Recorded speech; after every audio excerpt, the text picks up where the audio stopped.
Hey everybody, Shane here with Hets and Tails. With me as always, we got T'Challa. He is our pied het exanthic male wandering around behind me.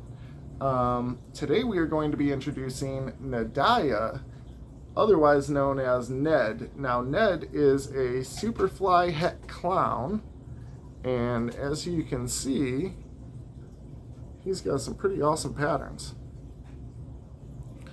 These two snakes that I have are going to be our foundation for our breeding.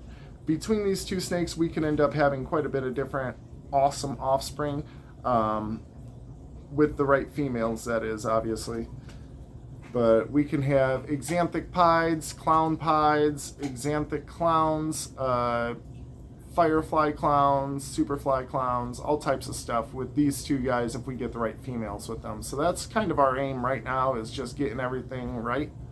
I did want to talk about their enclosure size a little bit.